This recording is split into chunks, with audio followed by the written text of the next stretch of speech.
Now, the phlegmatic is the detailed person. We can have a document, everybody looks into the document, nobody spots a mistake, give it to the phlegmatic. In 2 seconds, he will spot where the issue is and tell you this is the problem. But the melancholic, that's the person who is has empathy, cares about people, say, oh, it's more about the people than the process, it's more about the people than the results. That's the melancholic, and they can switch easily when it comes to mood. Now, why does this matter? If you need to achieve something aggressively, go to the choleric. You need to communicate a vision, pick the sanguine.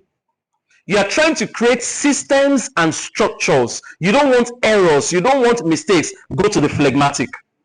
You want somebody to care for the people, the one who will take care of the Ministry of Food and Tables, welfare.